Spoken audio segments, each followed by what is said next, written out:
नफल नमाज पढ़े तो अल्लाह उसे 50,000 रकतों का सवाब अता फरमाता है। गर्दनें ना हिलाएं, थोड़ा सा मुस्कुरा करके सुभान अल्लाह कहें।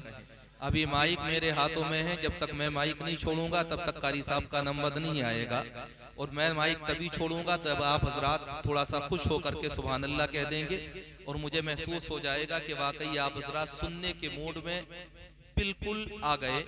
और यहाँ के लोगों को ज्यादा बताने की जरूरत थोड़ी पड़ती है, आप तो जलसे अब से थोड़ी सुनते हैं, एक जमाने से जलसे सुनते हैं, मुद्दतें हो गई आप हजरात को जलसे सुनते हुए। मक्का शरीफ और मदीना शरीफ दोनों अजमतों के निशान। मक्के में हाजिरी हो वो भी मुकद्दस जगह, मदीने में हाजिरी हो वो भी मुकद्दस जगह। मक्के में जाकर के देखोगे तो वहाँ हजरत बैतुल्लाह मौजूद है, और मदीने में जाकर के देखोगे तो वहाँ रोज़ा रसूलुल्लाह मौजूद है। मक्का शरीफ जाओगे तो हजरत खदीजा की कब्र है, और मदीना शरीफ आओगे तो मदीना शरीफ में हजरत फातिमा ज़हरा की कब्र अनवर मौजूद है।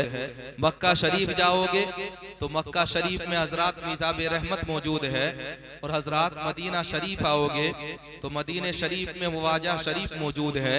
खुदा की कसम मक्का शरीफ पहुंचोगे तो वहां हजरत हरम पाक मौजूद है, और मदीना शरीफ आओगे तो वहां मस्जिद नबवी मौजूद है। न मक्का शरीफ का कोई जवाब, न मदीने शरीफ का कोई जवाब।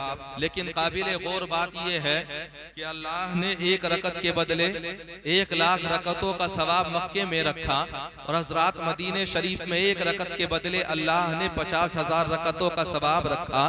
मैंने कहा था परवरदिगार आलम ये फर्क क्यों, जब मक्का भी हजरत लाजवाब और मदीना भी लाजवाब, तो फिर दोनों जगहों पर सवाब में फर्क क्यों है। सरकार तो मक्के में भी रहे हैं, सरकार मदीने में भी रहे हैं। मक्के के अंदर हजरत काबतुल्लाह है और मदीने शरीफ के अंदर मस्जिद नबवी मौजूद है। मक्के को अल्लाह का घर कहा जाता है और मदीने को रसूलुल्लाह का घर कहा जाता है, फिर दोनों जगह के सवाब में फर्क क्यों है। अगर हजरत मक्के में एक रकत के बदले 1,00,000 रकतों का सवाब मिलता है, तो फिर मदीने शरीफ में भी तो एक रकत के बदले 1,00,000 रकतों का सवाब मिलना चाहिए था।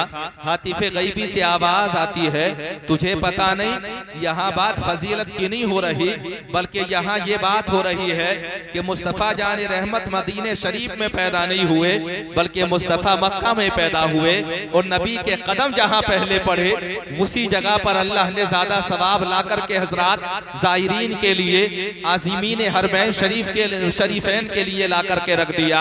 अल्लाह इशात फरमाता है, ए हुज्जाजे किराम सुनो, मक्के में आकर के एक रकत पढ़ोगे नमाज तो अल्लाह 1,00,000 रकतों का सवाब अता फरमाएगा। लेकिन हजरत दोनों की फजीलतें देखो, दोनों जगहों की असबतें देखो। खुदा की कसम मैं और आप हजरत जब हज के लिए जाते हैं तो कभी कभी रियाकारी हमारे हज में शामिल हो जाती है, कभी कभी दिखावा हमारे हज में शामिल हो जाता है, कभी कभी हजरत हुदूद को हम किरोस कर जाते हैं। लेकिन तुम्हें पता नहीं है, अगर आज़िमीन मक्का बनो, आज़िमीन मदीना शरीफ बनो, तो खुदा की कसम नजरें झुका करके जाना, हजरत शर्मिंदा होकर के अल्लाह की बारगाह में जाना। क्योंकि आज तक तुमने नमाज पढ़ी तो हमेशा तुमने ये कहा कि मुंह मेरा काबे शरीफ की तरफ। अब जब तुम जाकर के नमाज अदा करोगे तो जब ये कहोगे मुंह मेरा काबे शरीफ की तरफ, तो काबा शरीफ नजरों से ओझल नहीं होगा, पोशीदा नहीं होगा, साइल नहीं होगा, बल्कि काबा शरीफ तुम्हारी निगाहों के सामने मौजूद होगा।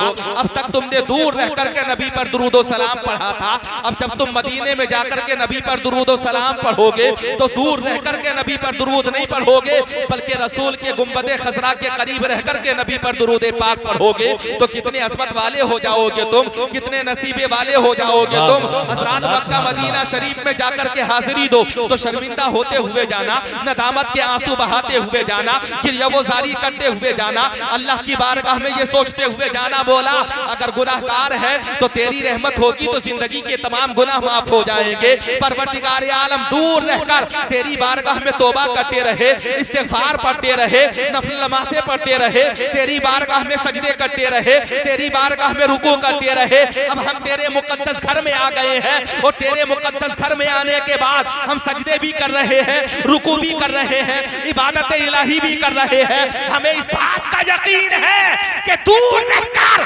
हमारी नमाजों का कोई जामिन हो के ना हो, लेकिन हम करीब आ गए हैं तो अब हमारी नमाजों के जामिन खुद मुस्तफा बन गए हैं। और जिसके जामिन मुस्तफा बन जाते हैं अल्लाह तबारक व तआला उसे दोनों जहान की सरफराजी अता फरमाता है। नारे तकबीर, नारे रिसालत, नारे हैदरी, नारे गौसियत, मौलाना सनात रज़ा साहब किबला, नारे तकबीर, नारे रिसालत। मेरा और आपका हज है, हजरात हज की तरफ तवज्जो करें। एक हज और था, मैंने बुलशिदा किताब के अंदर पढ़ा है हजरत, दूसरे बाब के अंदर जानते हैं हज करने वाला गया काबतुल्लाह पहुंचा और गिलाफे काबा पकड़ना नसीब हो गया। बड़े मुकद्दर वाले लोग होते हैं वो जो गिलाफे काबा पकड़ करके मचल जाते हैं। गिलाफे काबा को पकड़ने के बाद कभी अपनी आंखों से लगाते हैं, कभी अपनी पेशानी से लगाते हैं, कभी गिलाफे काबा को पकड़ने के बाद दुआएं किया करते हैं। कितनी तकदीर वाले होते हैं वो लोग। हजरात हज का जमाना चल रहा था, लोग देख रहे थे कि तवाफे काबा भी हो रहा है, लोग मकाम इब्राहिम पर नफल नमाज भी अदा कर रहे हैं, मिज़ाब रहमत के नीचे भी लोग खड़े होकर के नफल नमाज अदा कर रहे हैं, मताफ के अंदर भी अजीब लोगों के जलवे नजर आ रहे हैं। जिधर देखो नूरानियत ही नूरानियत नजर आ रही है। हजरात जिसे देखो उसके चेहरे पर मसरत और शादमानी नजर आ रही थी। कोई छुपकर तवाफे काबा कर रहा था, कोई हजरत मोहतरम एहराम बांध करके तवाफे काबा कर रहा था, कोई अपने मखसूस लिबास में मलबूस होने के बाद तवाफे काबा कर रहा था। लेकिन एक शख्स ऐसा था जो गिलाफे काबा पकड़ने के बाद बार बार रो रहा था, सारों कतार रो रहा था। और उसके रोने का आलम यह था कि हजरात उसकी आंखों से निकलने वाले आंसुओं से उसकी दाढ़ी तर हो चुकी थी। लोग महवे हैरत थे। हजरात जो उसके करीब जाता था वो उसका होकर के रह जाता था। लोग सोचने पर मजबूर थे आखिर ये है कौन जो तवाफे काबा करते हुए गिलाफे काबा पकड़ करके मचल रहा है। सारों कतार रो रहा है। हजरात वो रोने वाला बार बार अल्लाह की बारगाह में कह रहा था, मौला अगर मैदान महशर में तू मेरा हिसाब व किताब करे, अगर मैदान महशर में मौला मुझे शर्मिंदा होना पड़े तो परवरदिगार आलम मैदान महशर में मुझे बीना मत उठाना बल्कि मुझे ना बीना बना करके उठाना। खुदा की कसम रोने का आलम ये था कि लोग बेचैनो बेकरार थे और ये जानने के लिए बेचैन नजर आ रहे थे कि आखिर ये रोने वाला है कौन, आंसू बहाने वाला है कौन, कि ये वो सारी करने वाला है कौन। हजरात गिलाफे काबा पकड़ करके वो शख्स रोता रहा, आंसू बहाता रहा।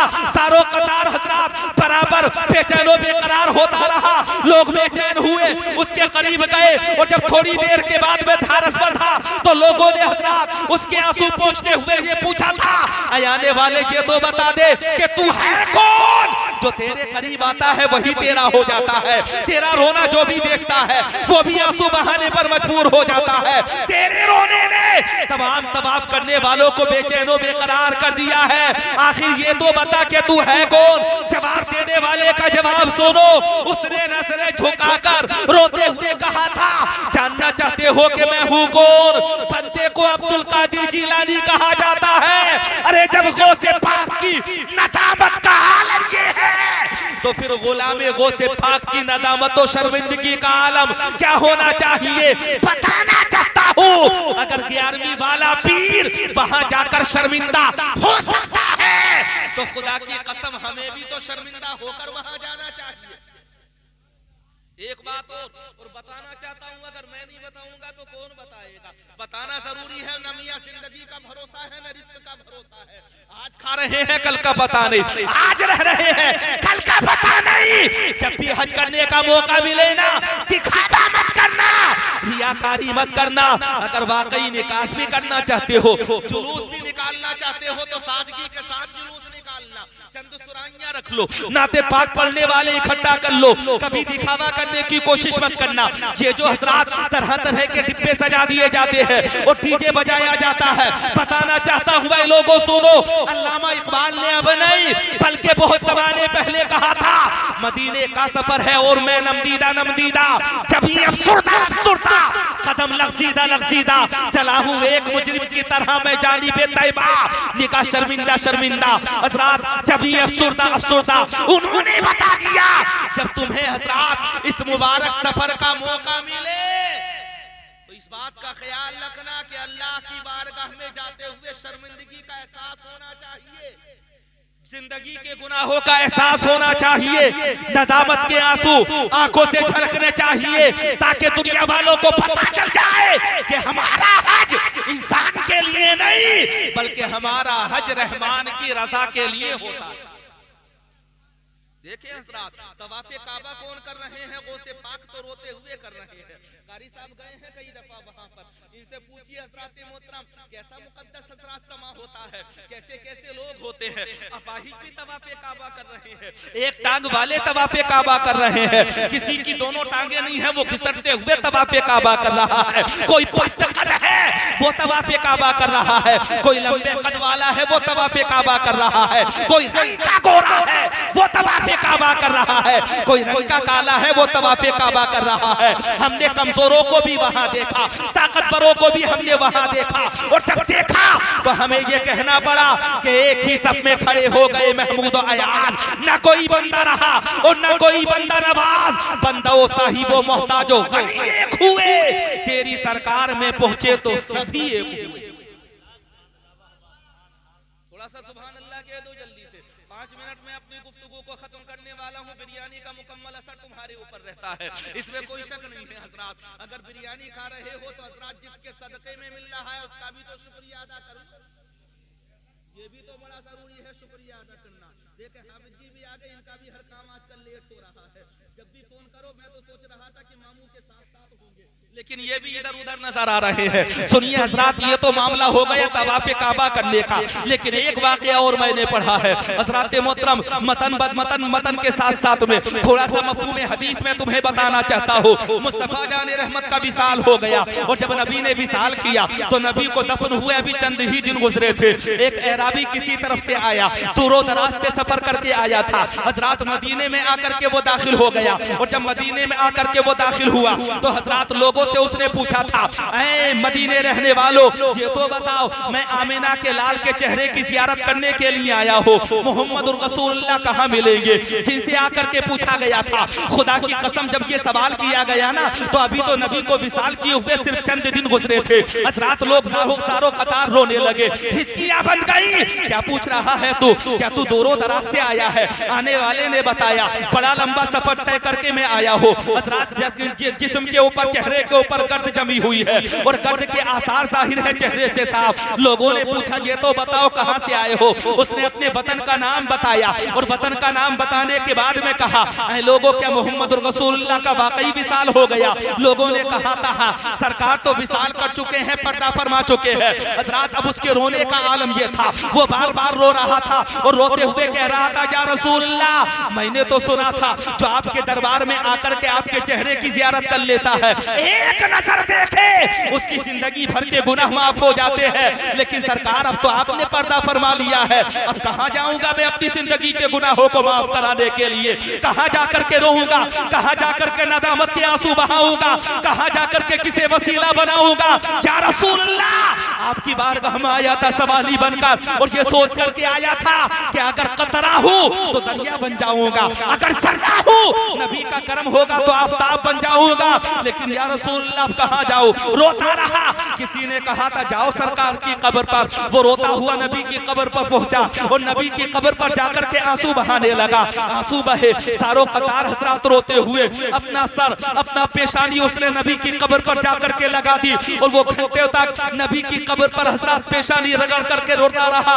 या रसूलुल्लाह कहां जाऊं गुनाह माफ कराने के लिए? कहां जाऊं अपना मुद्दा लेकर? किससे जाकर के अपने दिल की बात बयान करूं? सरकार मुद्दतों सफर किया, तब आपके शहरे मोहब्बत तक पहुंचा था वो मदीना के जिसके बारे में हर कोई आशिक मदीना कहता है। इलाही दिखा दे वो मदीना कैसी बस्ती है जहां पर रात दिन मौला तेरी रहमत बरसती है। और उस्ताद से समन ने तो ये कहा था, अजब रंग पर है बहारे मदीना के सब जन्नतें हैं निसारे मदीना। हजरात आया था सरकार की बारगाह में, सरकार के चेहरे बद्दुहा की जियारत करने के लिए, नबी की बारगाह में अपना अरीज़ा पेश करने के लिए, लेकिन नबी ने विसाल कर लिया। कब्रे रसूल है, और कब्रे रसूल पर वो सारों कतार रो रहा है, आंसू बहा रहा है। हजरात जब रोते रोते कई घंटे गुजर गए, अब इश्क सच्चा हो तो बंदे को खुदा मिलता है। बेचैनी के आलम में जब उसने आंसू बहाए ना, तो बिलाखिर रोज़े रसूल से आवाज आती है, कब्रे मुतहर से आवाज आती है,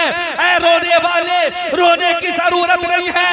मंसारा कबरी फजबत लहू शफाती, जिसने मेरे चेहरे की ज़ियारत की उसके भी गुनाह माफ हो गए, और जिसने मेरी कब्र की आकर के ज़ियारत की मेरी शफाअत उसके लिए भी वाजिब हो गई। तो सरकार जब जिंदा थे नबी तब भी हमारे लिए करीम थे, और नबी ने अब पर्दा फरमा लिया, नबी तब भी हमारे लिए मुआविन व मददगार है। नबी अब भी हमारे लिए मुआविन व मददगार है। नबी कल भी जिंदा थे, नबी आज भी जिंदा है हजरात। और हम तो आशिकों की जबान में ये कहते हैं कि तू जिंदा है बल्ला, तू जिंदा है बल्ला, मेरी चश्मे आलम से छुप जाने वाले हजरात। मदीना भी लाजवाब, मक्का भी लाजवाब, लेकिन अल्लाह ने ये मौका अता किया है ना, पैसा खर्च हुआ है, अल्लाह ने आसिम मदीना व मक्का बनाया है, परवरदिगार आलम ने तुम्हें ज़ाहिर मक्का शरीफ ज़ाहिर मदीना बनाया है। जब जाओ काबा पहुंचो तब भी हजरात अपने लिए दुआ करो, तो तमाम दुनिया के मुसलमानों के लिए भी दुआ करना। और जब मदीना शरीफ पहुंचो ना तो जाकर के अपने दिल के दर्द को बयान सरकार के रोज़े अक़दस पर करना। हमें पता है कि जिसकी दुआएं यहाँ कबूल नहीं होती, अल्लाह उसकी दुआओं को मक्का शरीफ और मदीना शरीफ में कबूल फरमाता है। हमने पढ़ा है हदीस पाक के अंदर कि मक्का शरीफ में 17 मकामात ऐसे हैं जहाँ हाजियों की दुआएं कबूल होती है। 17 मकामात ऐसे हैं, अल्लाह मौका अता कर रहा है। हज़रात मोहतरम सफर करें, और सफर इस नियत से करें कि परवरदिगार आलम हमारे सफर को अपनी बारगाह में शरफ़ कबूलियत अता फरमाए। हज़रात मोहतरम अपने लिए भी दुआ करें, हम सब के लिए दुआ करें, तमाम मुसलमानान आलम के लिए दुआ करें, अपना सलाम अर्ज करें नबी की बारगाह में, तो जाकर के हमारा भी तो सलाम पेश कर देना नबी की बारगाह में। हज़रात ऐसा थोड़ी है कि जो उनकी बारगाह में जा रहा है वही उनका है, बल्कि खुदा की कसम ये बात माननी पड़ेगी कि नबी से इश्क सच्चा होना चाहिए, मोहब्बत असली होनी चाहिए। फिर दूर और करीब नहीं देखा जाता, बल्कि फिर तो ये कहना पड़ता है कि कोई दूर रह के उवैस है, कोई पास रह के बिलाल है। हजरात नबी की बारगाह में ये देखा जाता है कि आने वाले का दिल कैसा है। दिलों को साफ सुथरे करके जाओ हजरात, आपसी निज़ा दूर करके जाओ, झगड़े मिटा करके जाओ हजरात, बोल चाले बंद हैं तो उन्हें शुरू करके जाओ। अगर किसी का हक दबाया है तो हजरात मोहतरम उसका हक अदा करो, अगर हजरात माफी कराने लायक है तो उससे माफी करा के जाओ। इसी में निजात है, और इसी में अल्लाह तबारक व तआला हजरात दुनिया और आखिरत की भलाई नसीब फरमाएगा। कलमा शरीफ पढ़ो, ला इलाहा इल्लल्लाहु मुहम्मदुर रसूलुल्लाह। ये किस्सा लतीफ अभी ना तमाम है, जो कुछ बयां हुआ वो आगाज़ बाब था। खूब की सैर चमन फूल चुनिशाद रहे, बाग बजाता हूँ मैं गुलशन तेरा आबाद रहे। मेरी तस्वीर के ये नक्श जरा गौर से देख, इसमें कहत की तारीख नजर आएगी। अकेला हूँ मगर आबाद कर देता हूँ वीराना, बहुत रोएगी मेरे बाद मेरी